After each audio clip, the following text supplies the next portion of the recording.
Everybody, and welcome to the channel, to the new channel. Today we're going to talk about SIM swap fraud from CNET. This is for information purposes only. This is not, it's written by Jason Caprini from CNET today at 3:15 p.m. SIM swap fraud, how to prevent your phone number from being stolen. Do you know phone number theft is a thing? Well, it is. And here, what to watch out for, how to prevent hackers from getting your keys to your online accounts. Here we go. Scammers are always trying to find a way to get your attention and trick you into handing over sensitive data. For example, at the onset of the coronavirus pandemic, phone calls and text messages offered cures and access to test kits, but in the end all the scammers wanted was your personal info. They'd then turn around and use that information to do things like open accounts in your name, or even take over your phone number, granting them full access to your online accounts. In January, a published study revealed how incredibly easy it to do, potentially leading to thousands of dollars in fraud. That's your money on the line. The practice of SIM swapping is becoming increasingly common, and despite carriers putting safeguards in place, researchers were able to demonstrate taking over your phone number quickly and with ease. The SIM card inside your phone is a small plastic chip that tells your device which cellular network to connect to and which phone number to use. We rarely ever think about SIM cards, except maybe when we get a new phone. SIM swapping occurs when someone contacts your wireless carrier and is able to convince the call center employee that they are, in fact, you, using your personal data. They do this by using data that's often exposed in hacks, data breaches, or information you publicly share on social networks to trick the call center employee into switching the SIM card linked to your phone number and replace it with a SIM card in their possession. Once your phone number is assigned to a new card, all of your incoming calls and text messages will be routed to whatever phone the new SIM card is in. At first glance, it seems somewhat harmless. But when you consider that most of us have our phone numbers linked to our bank, email and social media accounts, you quickly begin to see how easy it would be for someone with access to your phone number can take over your entire online presence. Matthew Miller, a contributor to CNET's sister site ZDNet, fell victim to a SIM swap scam last year, and he experienced the fallout for months afterward. Whoever took over Miller's phone number gained access to his Gmail account, and promptly changed his password, then erased every email, deleted every file in his Google Drive account, and eventually deleted his Gmail account altogether. Miller later discovered he was targeted because he had a Coinbase account and his bank account was linked to it.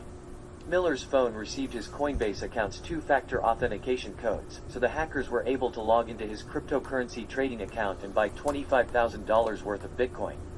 Miller had to call his bank and report the transaction as fraud. That's on top of the immense vulnerability he felt. One ill-gotten gain for someone who takes over your phone number is the instant access to any two-factor authentication codes you receive through text messages, the PIN that an institution texts you to verify that you are who you say. That means if they have your password, they're just a few clicks away from logging into your email, bank or social media accounts. And if someone gains access to your email account, they can change passwords and search through your email archive to build a list of your entire online presence. Take the time to move away from SMS 2FA codes and use app-based codes instead. Seriously, what can you do to prevent SIM swapping on your account? You can decrease your chances of someone gaining access to and taking over your phone number by adding a PIN code or password to your wireless account. T-Mobile, Verizon and AT&T all offer the ability to add a PIN code. If you're unsure if you have a PIN code or need to set one up, here's what you need to do for each of the major US carriers. AT&T subscribers, go to your account profile, sign in, and then click Sign in Info. Select your wireless account if you have multiple AT&T accounts, then go to Manage Extra Security under the Wireless Passcode section. Make your changes, then enter your password when prompted to save. T-Mobile users, set up a PIN or passcode the first time you sign into your My T-Mobile account. Pick text messages or security question and follow the prompts. Verizon Wireless customers, call *611 and ask for a port freeze on your account, and visit this webpage to learn more about enabling enhanced authentication on your account. If you have service through a different carrier, call their customer service number to ask how you can protect your account. Most likely, you'll be asked to create a PIN or passcode. When creating a PIN or passcode, keep in mind that if someone has enough information to fake that they're actually you, using a birthday, anniversary, or address as the PIN code isn't going to cut it. Instead, create a unique passcode for your carrier and then store it in your password manager. You are using a password manager, right? How do you know if you've been affected? The easiest way to tell if your SIM card is no longer active is if you completely lose service on your phone. You may receive a text message stating the SIM card for your number has been changed, and to call customer service if you didn't make the change. But with your SIM card no longer active, you won't be able to place a call from your phone, not even to customer service. More on this below. In short, the quickest way to tell if you've been affected is if your phone completely loses service and you can't send or receive text messages or phone calls. What should you do if you find yourself a victim of SIM swap fraud? The truth is, if someone wants access to your phone number bad enough, they will do all they can to trick your carrier's support representative. What we've outlined above are best practices, but they're not foolproof. Researchers were able to pose as account holders who had forgotten their PIN or passcodes, oftentimes providing recent outgoing calls from the target phone number, called by the actual account holder. How do they know those numbers? They either tricked the account holder into calling. Even scarier, sometimes the researchers were able to provide phone numbers for incoming calls to the account they want to take over. Meaning the bad guy simply needed to call the target's phone number themselves.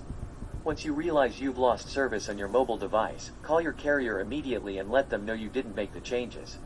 The carrier will help you recover access to your phone number. I can't emphasize this enough, do not wait to call. The longer someone has access to your phone number, the more damage they can do. Here are the customer service numbers for each major carrier. Put your carrier's number in your phone as a contact. AT&T, 1-800-331-0500 T-Mobile, 1-800-937-8997 Verizon, 1-800-922-0204. With your SIM card deactivated, you won't be able to call from your phone, but at least you'll have the number handy to use on someone else's device. You'll also want to reach out to your banks, credit card company, and double-check all of your online accounts to make sure that the perpetrator hasn't changed your passwords or made any fraudulent transactions. If you find transactions that aren't yours, call your bank or visit a branch right away and explain the situation.